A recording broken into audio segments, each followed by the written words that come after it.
I am Nikhil Kumar.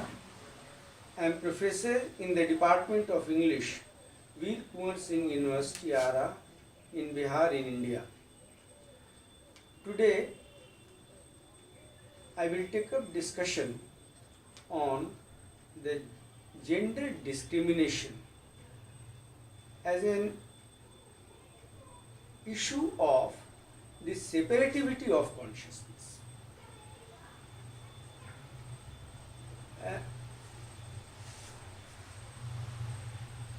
I will try to discuss the gender discrimination in the light of Sri Aurobindo's vision of the evolution of consciousness to its spiritual and supramental planes.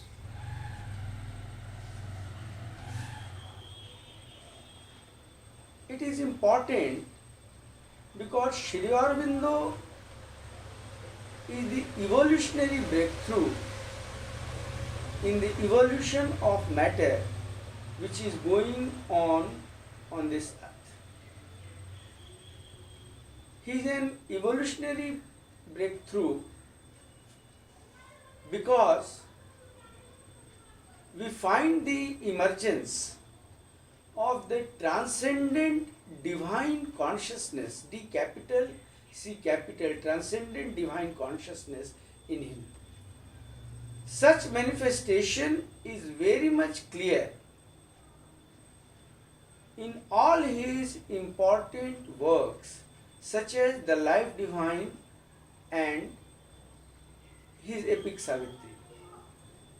Such transcendent consciousness or divine consciousness we can express in the terminology of Sri Aurobindo himself, which he has coined, the supramental.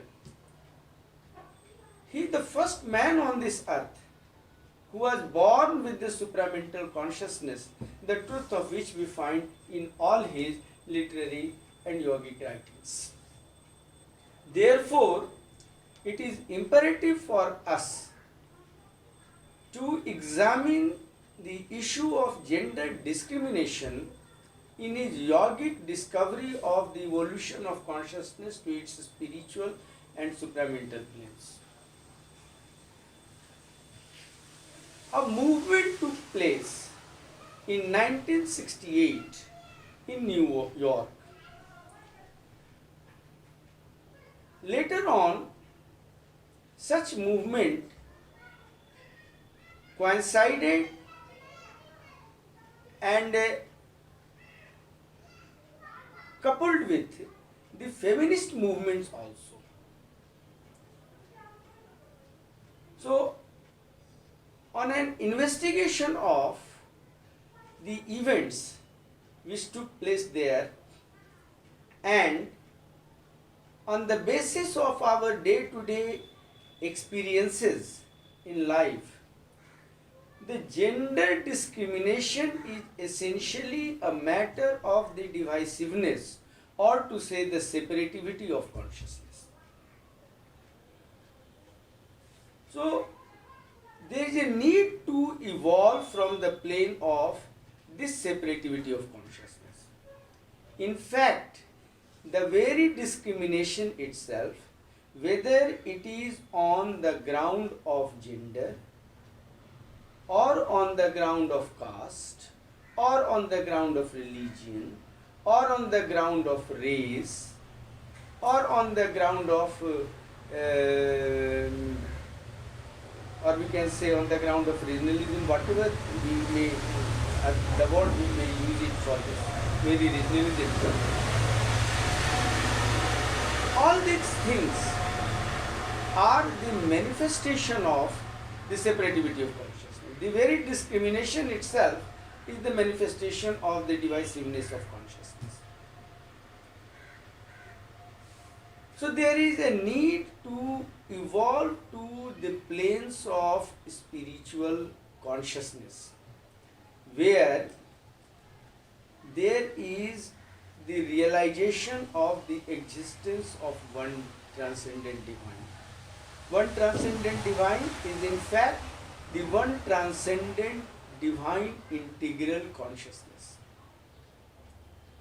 Mental consciousness is the separative principle of that transcendent divine consciousness. So, the issue of gender discrimination or the problem of the gender discrimination cannot be solved. The issue of gender discrimination cannot be settled unless and until we rise evolutionary to the planes of spiritual consciousness. Because as a result of the realization of the existence of one divine, this very separativity within the human mind tends decisively to decay. And with this decay of this separativity of consciousness, there is a simultaneous movement within human mind towards the plane of the integrality of consciousness. That is to say, there is a movement towards the existence of the plane of transcendent supramental divine consciousness. Sri Aurobindo has discovered a hierarchy of consciousness in this universe and beyond the universe also. In other words, we can say that universe is the graded consciousness.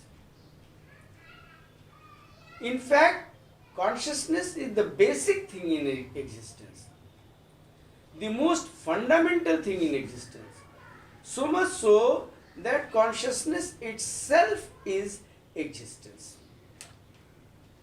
And all the planes of existence, whether it is the plane of matter itself, whether it is the plane of life itself, whether it is the plane of mind itself, or all the planes in the world of mind and beyond mind, are the different manifestations of the one essential divine consciousness. So there is the existence of a hierarchy of consciousness. There is a vertical existence of the different planes of consciousness. But we, the human beings, are essentially required to evolve to those planes of consciousness. Because with the gradual evolution of our consciousness towards integrality,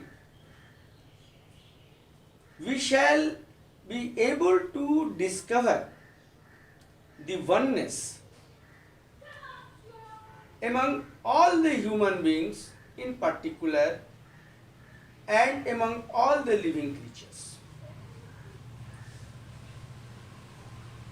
Sri Aurobindo has discovered 4 planes of spiritual consciousness. I would like to make it clear that spiritual consciousness exists just above the plane of intellectual mind consciousness. The intellectual mind, which is under the gravitational pull of the separativity of consciousness. And on the plane of spiritual mind, there exist 4 levels, or there exist 4 planes of spiritual consciousness, which Sri Aurobindo terms higher mind, illumined mind, intuitive mind, and overmind. Here I would like to recall a yogic discovery of the Vedic rishis regarding the creation of this existence, which they have expressed very poetically. Eko aham bahusyam prajayam. I am one, become many, yet remain the same. So this I is one transcendent integral divine consciousness. And it wills to be many. The moment it comes to be many, its separative principle comes into operation, and a world of mental consciousness, or rather the world of mental consciousness is created, and a plane of mental consciousness is created, which he calls the overmind consciousness. So when we come from above to downwards or to the lower planes, we find firstly the existence of the overmind consciousness.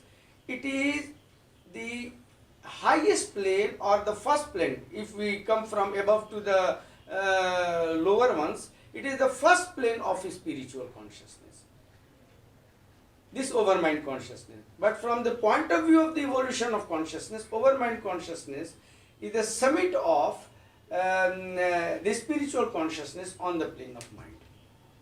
So here there is the first division, first separation.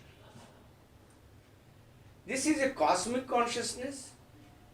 It is very much vibrant with the transcendent divine consciousness. And as a result of this vibrant state, it is called cosmic consciousness, which is conscious of the existence of its transcendent origin. Sri Aurobindo, in some of his writings, has very clearly stated that Lord Krishna is the overmind consciousness. Radha is the overmind consciousness. So, to settle the issue of the gender discrimination, a human being is required to this plane of this Radha Krishna consciousness, where Radha comes to be one with the Krishna, Krishna comes to be one with the Radha. That is to say, there is no separation. So here there is the realization of the oneness, this divine oneness comes into the vision of man. There is an evolutionary need to rise to this plane of Radha Krishna consciousness or the overmind consciousness. When we look back in the history, that is to say, way back in 1968 and onwards, when this movement regarding gender discrimination started, we find that human mind is under the gravitational pull of the separativity of consciousness. Here we find the manifestation of a physical mind consciousness. So the very physical mind consciousness which we find in the happenings which were witnessed by the world are very clearly the manifestation of the physical mind consciousness.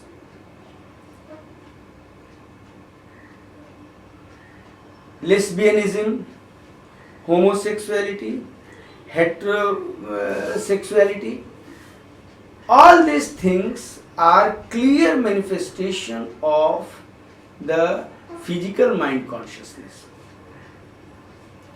On the plane of mind itself, there are so many planes below the plane of spiritual mind consciousness. When mind was born as a result of evolution in this very creation, it took up the first principle to evolve in itself. As a result of it, there emerged a plane of mind which is called vital mind consciousness. Then mind took up the life principle to evolve in itself. So the next higher order of mental consciousness is what Sri Aurobindo terms vital mind consciousness. Then in course of evolution, mind took up its own principle, which he terms mental mind consciousness, and this mental mind consciousness can be understood by the term intellectual mind consciousness. And with the further evolutionary movement, there is the emergence of a higher consciousness on the plane of mind, where we have the realization of the existence of one divine, which is essentially the spiritual consciousness, as I have told earlier. So, unless human beings are released from the grip of this vital mind, physical mind consciousness, vital mind consciousness, and then mental mind consciousness, gender discrimination will never end. So there is an evolutionary need to rise to the plane of spiritual consciousness, where the separativity will begin to decay. And with the gradual decay of the separativity of consciousness, Sri Aurobindo says that a man is destined to evolve to the plane of the overmind consciousness, where the two opposites in the form of male and female or any other opposite come to be one, because man has the realization of their divine origin, transcendent divine origin. But the gender discrimination doesn't end here. We have the concept of Ardhanarishwar. The mental mind feels that Ardhanarishwar means half male and half female. In fact, Ardhanarishwar never means half male and half female. So long as we view Ardhanarishwar as half male, half female, we remain on the plane of the separativity of consciousness. In fact, we have to get released from the plane of the separativity of consciousness, that is to say, the mental consciousness. In fact, we are required to come out of the Radha Krishna consciousness also and enter into what the Vedic rishis or enter into a truth which is expressed by the Vedic rishis as the Ardhanarishwar. Ardhanarishwar is in fact the transcendent integral consciousness. It is the one integral consciousness which wills to be many. Eko aham bahusya. So from the plane of this bahu or many, we have to enter into the integral plane of one transcendent divine.